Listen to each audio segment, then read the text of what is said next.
Assalamualaikum warahmatullahi wabarakatuh. Selamat sore, salam sehat dan salam sejahtera untuk kita semua. Bersama saya, Delianti Ganesa, yang akan memandu acara Bincang Brida. Bincang Brida merupakan acara yang mengetengahkan peran strategis riset dan inovasi dalam peningkatan daya saing dan kesejahteraan daerah.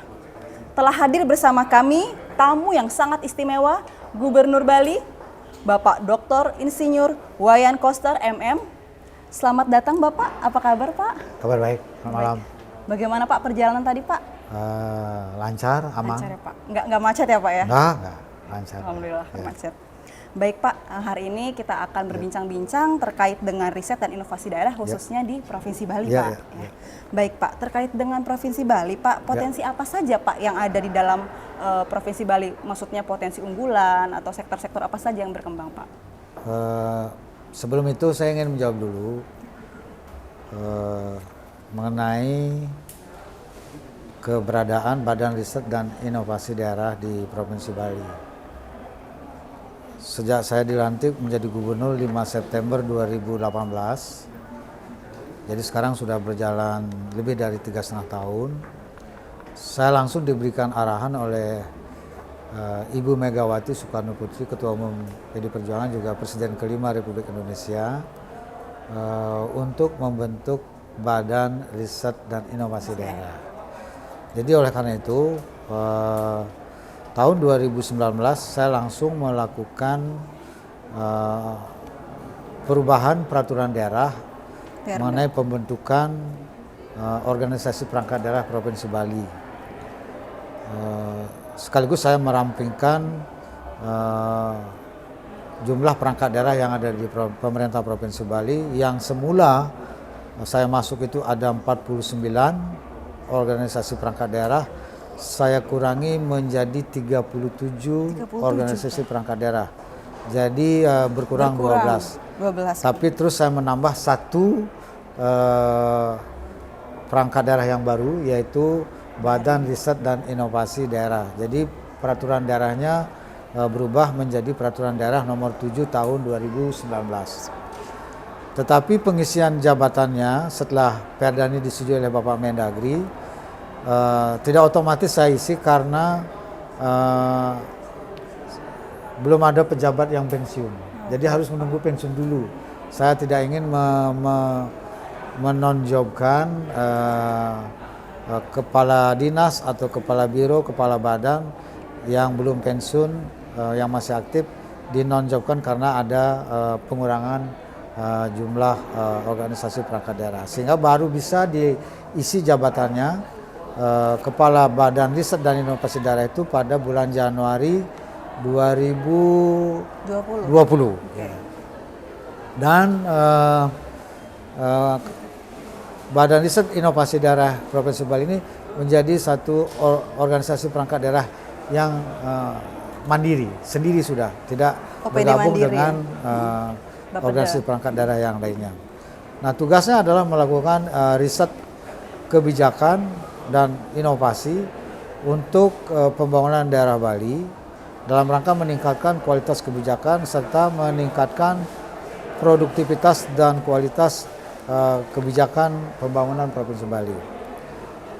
Di antaranya adalah yang berkaitan dengan riset dan inovasi di dalam memenuhi kebutuhan pangan di Provinsi Bali agar Bali mampu menjadi satu wilayah yang berdaulat di bidang pangan.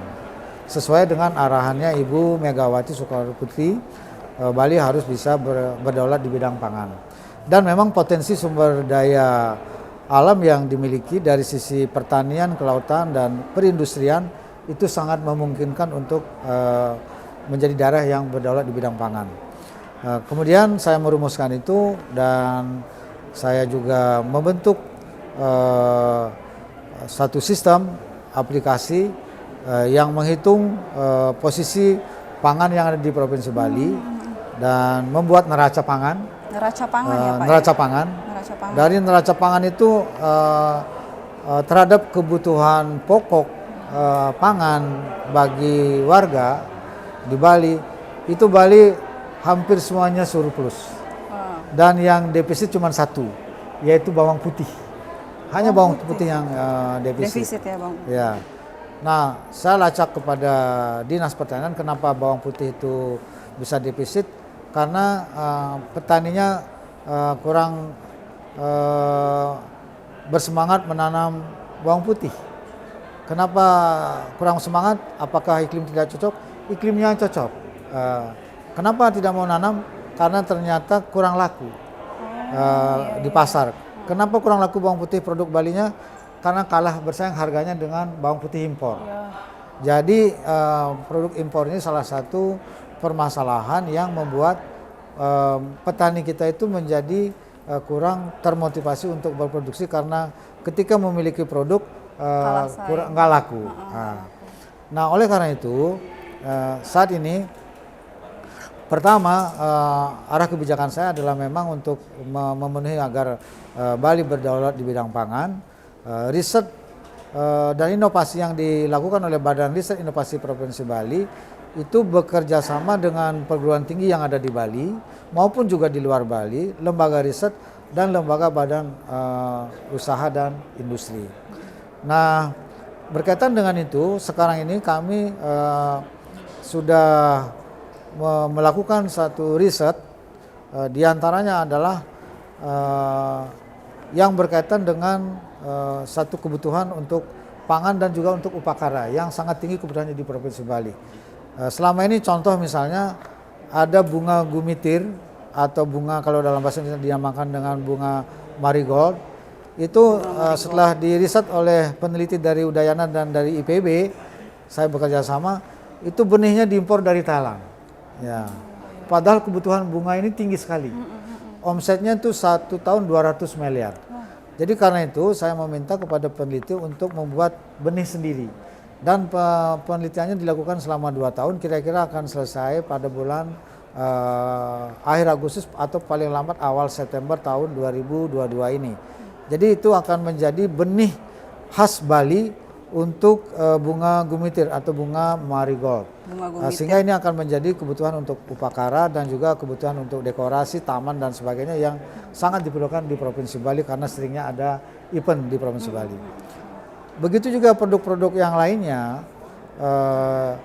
yang lokal Bali itu sangat terkenal. Meskipun Bali itu wilayah yang kecil, tapi dianugerahi dengan kekayaan, keunikan dan keunggulan produk-produk alam yang luar biasa.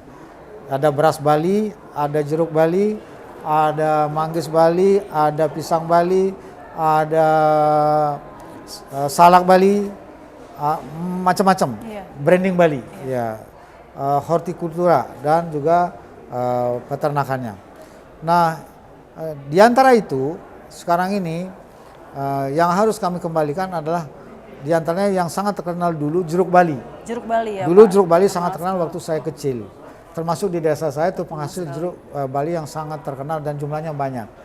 Ternyata tahun 84 terkena virus CPPD, hancur. Dan sampai sekarang belum bisa dikembalikan. Sekarang saya sedang menugaskan tim peneliti untuk melakukan penelitian mengapa ini belum bisa pulih.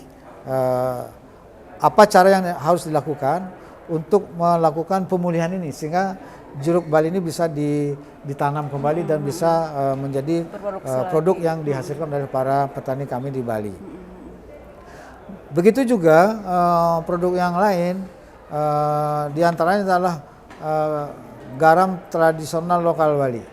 Saya sekarang sedang meningkatkan produktivitas garam tradisional lokal Bali karena garam tradisional lokal Bali ini memiliki cita rasa yang khas, sangat enak dipakai untuk dikonsumsi melalui makanan, bahkan untuk kesehatan, sampai ini diminati oleh negara-negara luar. Kami ekspor garam. Ekspor garam. Tetapi garam tradisional lokal Bali yang khas ini terbentur oleh satu peraturan, yaitu keputusan Presiden nomor 69 tahun 1994 tentang garam beriodium. Jadi karena garam tradisional lokal Bali ini itu dinilai kadar yodiumnya kurang dari 30%, maka tidak bisa masuk ke pasar modern dan pasar swalayan yang ada di Bali. Kita bisa ekspor, tetapi malah untuk kita jualan di dalam sendiri kita menggunakan garam impor. Garam impor.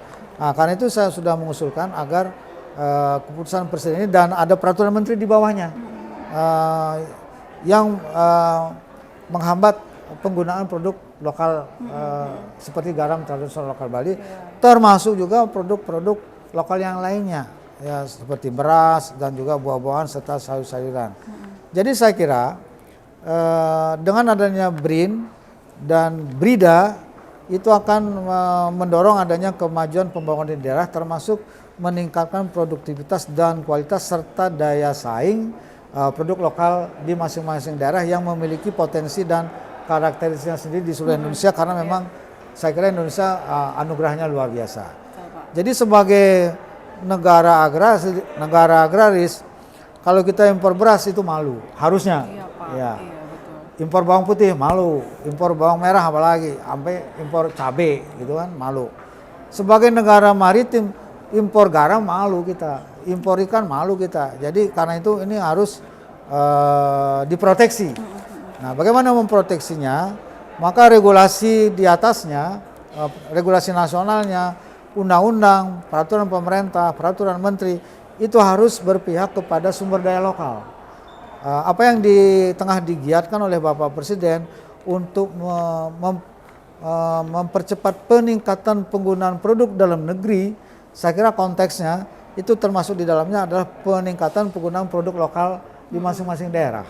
Nah, karena itu regulasinya harus berpihak.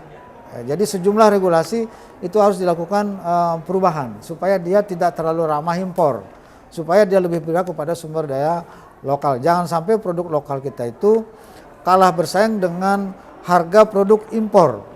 Nah, ini harus dilakukan. Iya, betul, Pak. Apa artinya kita membuat BRIN, BRIDA di daerah, ketika produktivitasnya meningkat, kualitasnya meningkat, tapi harganya lebih tinggi dari produk impor, lantas produk impor masuk, produk kita jadi mati. Iya. Petani kita tidak akan mau berproduksi. Maka inovasi itu tidak akan punya makna. Ya, jadi itu harus diimbangi dengan ekosistem yang mendukung. Itu harapan saya. Nah, di luar itu saya sendiri semenjak membentuk Badan Riset dan Inovasi Daerah ini, waktu terjadi pandemi COVID-19 itu kita melakukan riset untuk penanganan COVID-19 di Provinsi Bali, sehingga penanganan itu menjadi lebih efektif, lebih tepat dan cepat. Bali sekarang COVID-nya sudah melandai dan stabil di angka yang saya kira sudah sangat kondusif, sehingga recovery pariwisata dan recovery ekonomi itu sudah bisa dilakukan. Nah, selain itu juga ada dengan adanya Badan Riset dan Inovasi Daerah di Provinsi Bali ini, salah satu tupoksinya adalah mengelola kekayaan intelektual. Sejak Badan Riset Inovasi Daerah ini saya bentuk 2019 sampai sekarang sudah ada 197 produk yang mendapat sertifikat kekayaan intelektual. Ini merupakan perlindungan terhadap produk lokal sekaligus juga meningkatkan nilai ekonominya. Dan juga itu akan membuat daya saing. Ya, seperti ndek Bali ini itu sudah mendapat kekayaan intelektual dari Menteri Kumham dan sekarang digunakan oleh Christian Dior sebagai produk industrinya untuk busana, tas, sepatu dan sebagainya. Endek ya, Pak? Iya, endek Bali. Oh, endek. Iya. Endek. Ini namanya endek Bali. Ya. Begitu juga produk kain tradisional lainnya di Bali itu sedang ditangani di proses hak kekayaan intelektualnya. Nah, diantaranya itu yang sangat penting setelah adanya BARI ini adalah Badan Riset Inovasi Daerah ini adalah kami sudah bisa menghasilkan sertifikat untuk perlindungan produk kopi, indikasi geografis kopi di Kintamani dan di Pupuan, dan indikasi geografis untuk garam di Amed dan di Kusambel Klungkung. Jadi nilai ekonomi garam lokal Bali ini akan lebih meningkat lagi. Nah, nilai ekonominya sudah meningkat, tapi bisa kalah daya saing karena regulasi tidak mendukung. Tapi kemarin saya mengeluarkan surat edaran supaya pasar swalayan, kemudian juga pasar-pasar modern seperti Indomaret, Minimaret, Alfamaret dan Maret-Maret yang lainnya itu, supaya menggunakan produk lokal Bali, termasuk garam lokal Bali, nah gitu.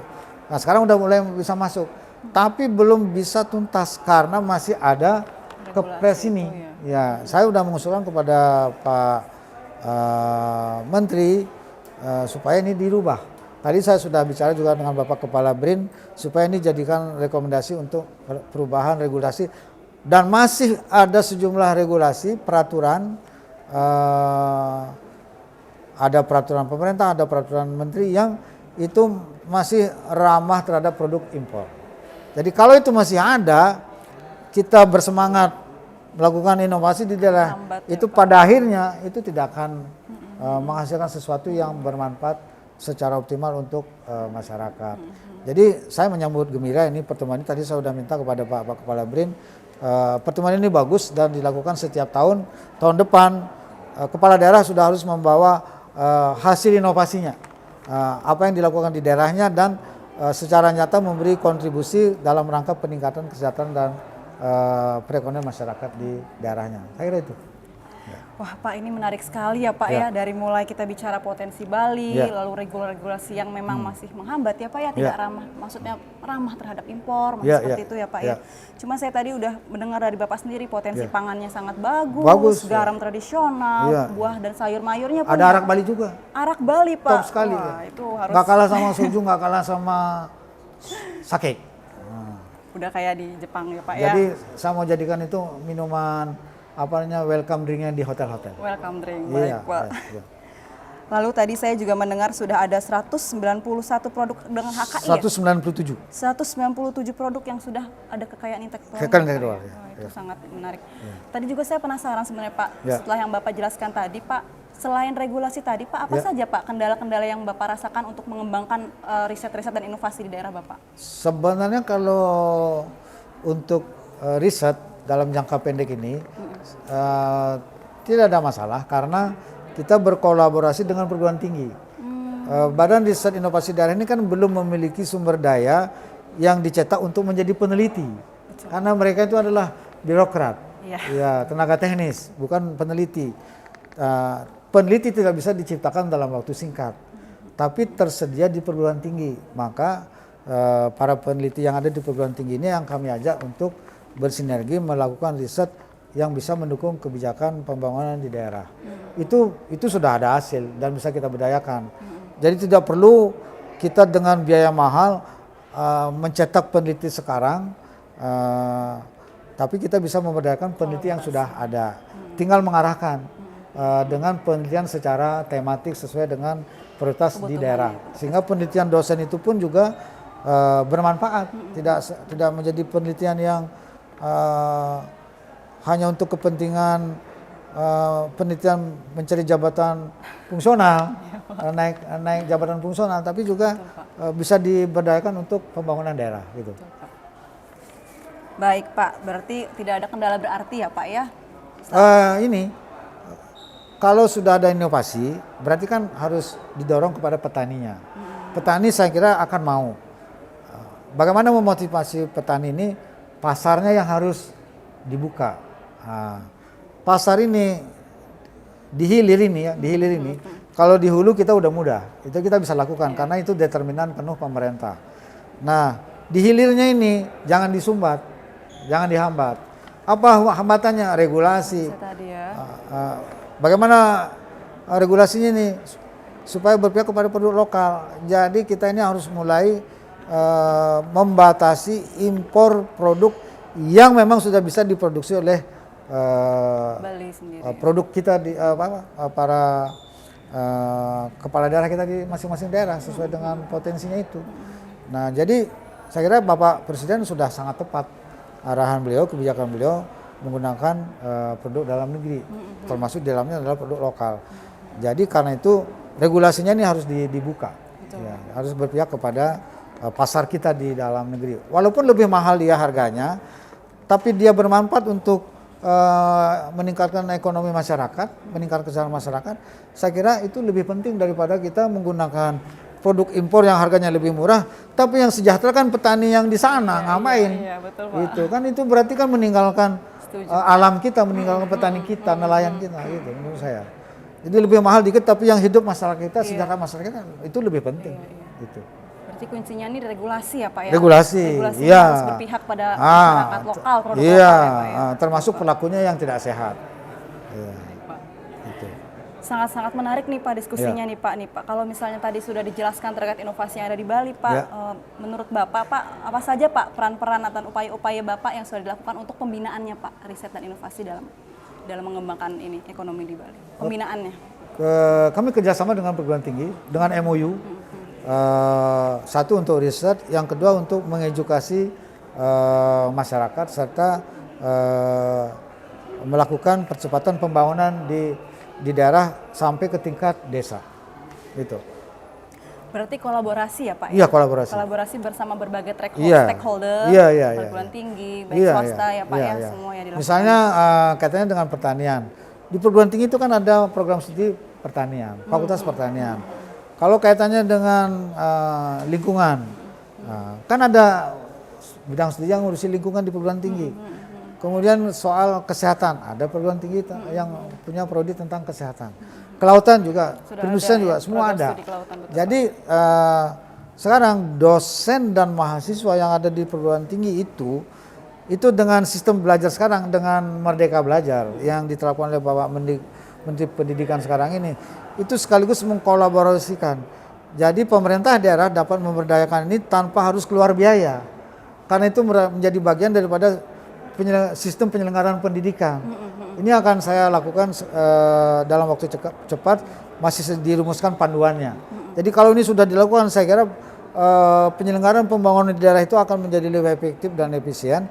Tidak sepenuhnya dilakukan oleh birokrasi pemerintahan, tapi juga akan dilakukan sebagian oleh dosen dan mahasiswa yang ada di universitas. Itu.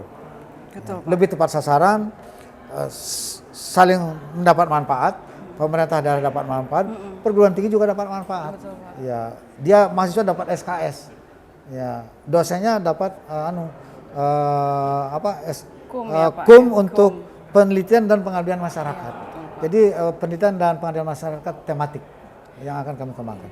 Berarti kebijakannya sudah berbasiskan riset ya Pak, kolaborasi dengan universitas ya Pak ya. Baik Pak. Itu penting ya. Penting sekali Pak, betul.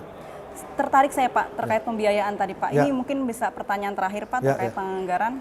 Jadi selama ini Pak penganggaran dalam mendukung riset dan inovasi di Provinsi Bali itu biasanya dari APBD atau ada sumber-sumber lain Pak? Dari APBD. APBD Pak. APBD. Nah karena APBD kami terbatas, maka kerjasama dengan perguruan tinggi. Biayanya dari perguruan tinggi. Karena perguruan tinggi kan dia punya sumber dari PNBP-nya. Dari pendapatan negara bukan pajaknya dan dari APBN. Nah, dia kan sudah mendapat program penelitian dan pengabdian masyarakat. Cuma judulnya belum ditentukan. Nah, judulnya dari pemerintah daerah yang menentukan. Jadi begitu. Iya, kolaborasi itu ya Pak. Iya, jadi tanpa mengeluarkan biaya kita. Gitu. Tapi ada Pak rencana ke depan untuk melakukan penganggaran di luar dari APBD, misalnya dengan kolaborasi swasta? Atau bisa. Sudah ada dengan dunia usaha, dengan dunia industri, dan termasuk CSR. CSR ya Iya, Pak? Ya? CSR. Baik Pak, terima kasih banyak ini Pak atas waktu Bapak dan berkenan untuk diwawancara oleh kami. Mungkin terima kasih sekali atas waktunya Pak. Kurang lebihnya saya mohon maaf Pak. Salam sehat selalu Bapak. Makasih. Selamat malam. Rahayu. Demikian pemirsa, sudah kita lalui acara Bincang Brida bersama dengan Gubernur Bali. Semoga Bincang Brida kali ini bermanfaat untuk kita semua. Kurang lebihnya saya mohon maaf. Terima kasih. Wassalamualaikum warahmatullahi wabarakatuh. Salam inovasi. Salam inovasi.